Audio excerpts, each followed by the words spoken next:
ननी माता, ननी माता, नन्ही माता, ननी माता, नन्ही माता, कहाँ हो तुम?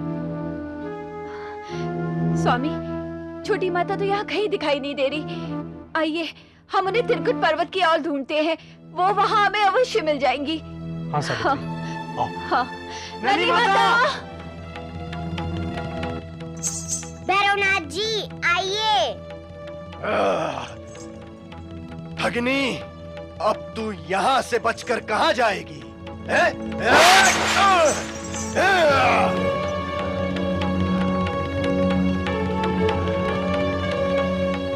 हे भैरव बाबा, वहाँ कहाँ ढूंढ रहे हो मुझे?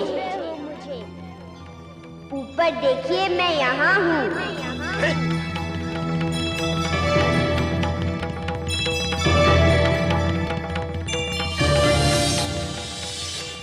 भैरवनाथ जी, आपकी तांत्रिक शक्ति केवल धरती तक ही सीमित है। जो आप यहाँ आने का कष्ट नहीं कर रहे?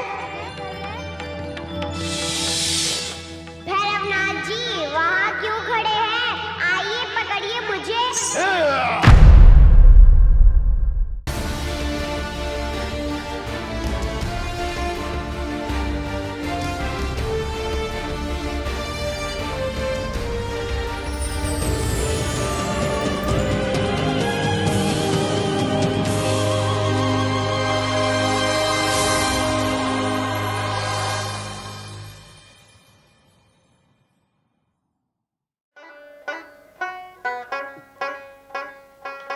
क्या बात है अंकल, आप बहुत परेशान लग रहे हैं। कादिर दिखाई नहीं दे रहा। यहीं कहीं होगा, मैं देखती हूँ। ये दरवाजा भी खुला है। हाँ। शंभू, शंभू जी। ये दरवाजा किसने खोला? मुझे तो मालूम नहीं, और रात को मैं अच्छी तरह से बंद करके सोया था। हाँ? देखो कैसे घोड़े बेचकर सो रहा है। अरे उठ, देख क्या कयामत आई है। क्या हुआ अब्बा? वो लफंगा रातों रात फिर भाग गया। तू मेरी तरफ हांगुल की तरह क्या देख रहा है? चल उठ, जल्दी कर। वो मोहन किशन समुद्र के किनारे उसे ढूंढने गया है। तू भी चल, चल बेटे चल। ये क्या कयामत आई है।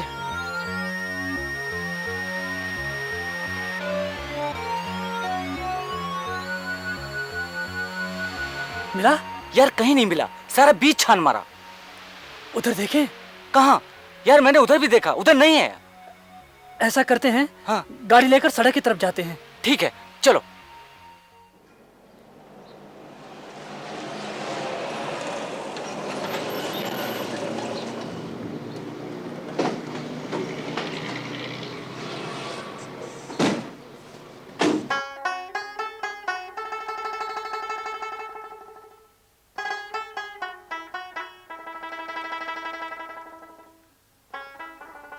नहीं मिला ना? बंबई की भीड़ में इतनी जल्दी कहाँ मिलेगा?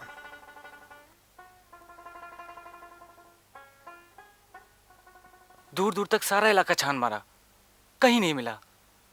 बस अड्डों पर भी देखा, वहां भी नहीं मिला।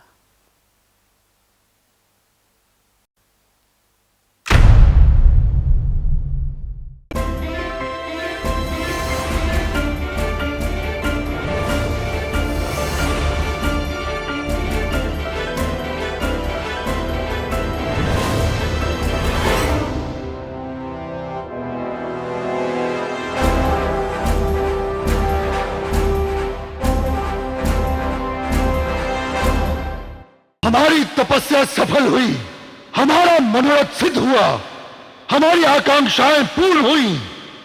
हम अजय, अपराजित, अपार शक्तिशाली, अजर अमर, अविनाशी बन गए हैं। हमारी दृढ़ संकल्प शक्ति और कठोर आराधना से प्रसन्न होकर स्वयं आदिदेव ब्रह्मा जी को भी हमें मनोवांछित वरदान देने के लिए विवश होना पड़ा। अब हम सर्वशक्तिमान हो गए हैं। छल से अमृत पीकर अमर कहलाने वाले ये कायर देवता अब महिषासुर के चरणों की धूल चाटेंगे। उन्हें हमारी चरण वंदना करनी होगी। चरण वंदना, हाँ दानव सम्राट महाबली असुराधिपति, हम समस्त देवताओं को बंदी बनाकर आपके चरणों में ला पटक देंगे। और रहा प्रश्न नारी का, तो वो तो स्वभाव से ही कोमल और अबला होती है। वो तो सदैव दीनहीन बलक्षीण पुरुषों के पैरों की जूती होती है। ऐसी दुर्बल नारी भला हमें कैसे मार सकती है? कदापि नहीं महाबली। देव धनुज और मनुष्य लोक में ना कभी ऐसी नारी हुई है और ना कभी होगी।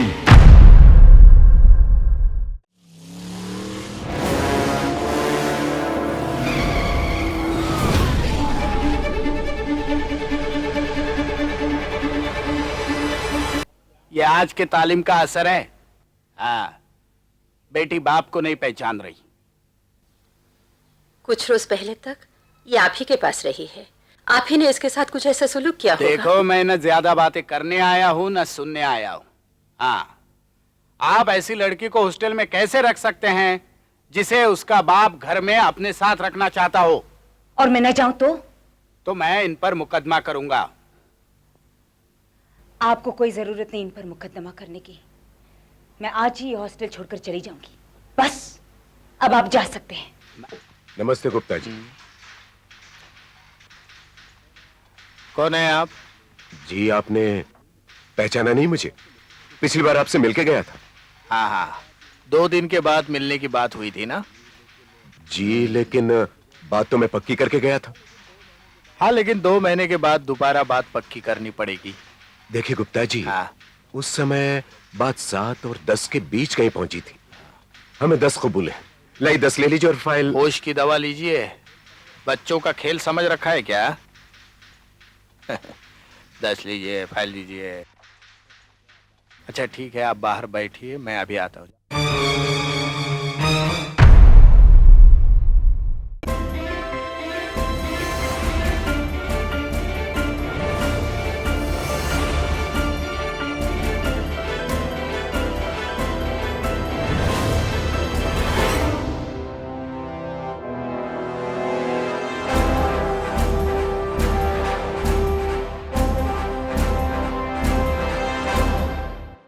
आपके यहाँ आने का कोई कारण, कोई विशेष प्रयोजन? बस यूं ही माते। एक बार नारद जी ने प्रसंगवश बात छेड़ दी कि हम तीनों देवियों में सर्वश्रेष्ठ कौन है। इसी दुविधा में हम तीनों फंसी हुई हैं। ओ हे कल्याणमयी देवियों, अपने अंतर आत्मा में सभी को अपनी अपनी शक्ति क्षमता का अनुभव होता है। आप ही कहो, आप तीनों का निजी अनुभव क्या कहता है?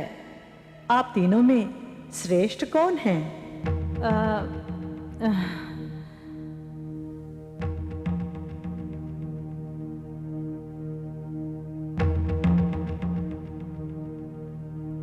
हाँ, कहो। हे जगन माते, जब सृष्टि का निर्माण भी नहीं हुआ था, तब शून्य आकाश में न तो अंधकार था और न ही प्रकाश। वहां जड़ चेतन कुछ भी नहीं था। तब ज्ञान ही सर्वत्र व्याप्त था। अतः आदि कारण होने से ज्ञान ही सर्वश्रेष्ठ है। ये मेरा मत है। हे सर्वमयी माते, बिना आधार के ज्ञान की कोई स्थिति नहीं रहती। बिना स्थिति के ज्ञान क्रियावान होकर प्रकट भी नहीं हो पाता। और जब ज्ञान आदि कारण बनकर प्रकट होता है तो लक्ष्मी ही उसे पालती, पोसती और पल्लवित करती है। ज्ञान का आधार होने से वत्सला लक्ष्मी ही स्वयं सर्वश्रेष्ठ सिद्ध हो जाती है। ऐसा मेरा मत है। हे ललितांबे मां, शक्ति के बिना न ज्ञान स्थिर रहता है और ना ही लक्ष्मी। बिना शक्ति के दोनों के अस्तित्व बवंडर में उड़ती धूल के समान होता है। एक दूसरे के बिना तीनों का कोई अस्तित्व नहीं आता है।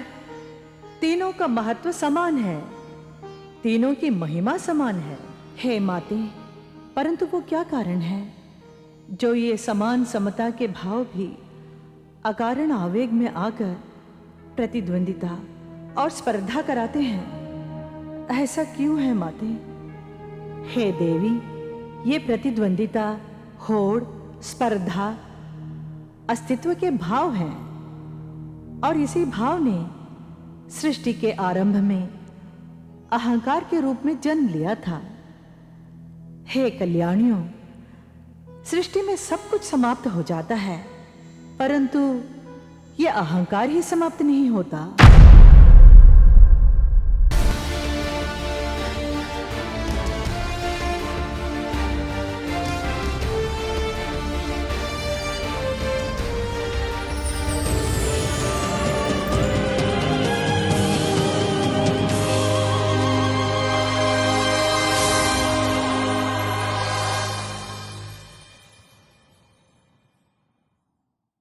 सीता, जानकी, मैथिली, अद्भुत, सभी नाम सुभाषित हैं। गुरुवर्या, जैसे हम सब ने एक एक नाम सूचित किया, वैसे अगर आप भी एक नाम सूचित करें तो हम सबको बड़ा आनंद होगा। अवश्य। इस शिशु की प्राप्ति, इस स्थल की प्रगति, इस वंश के प्रगति के अनुकूल आप सभी ने इसे नाम दिया है। अब मैं भी आपके वंश के चरित्र को चिरस्थायी बनाकर रखने के लिए एक नाम को सूचित करता हूं। जनक वंश के पूर्वजों में अति प्रसिद्ध राजा अनवी चक्रवर्ती, जिन्होंने अपने देह को त्याग कर विदेहित होने की कथा आप सबको पता है। ऐसे विदेही वंश के राज्य को महालक्ष्मी के स्वरूप में प्राप्त हुई इस शिशु को मैं वैदेही नाम से संबोधित करता हूं। अद्भुत, अद्भुत है। सीता, जानकी, मैथिली, वैदेही, ये सभी नाम उचित हैं। इस शिशु के भाग्य से हमारे वंश की कीर्ति हमेशा अजरा अमर रहेगी, इस पर मुझे कोई संदेह नहीं।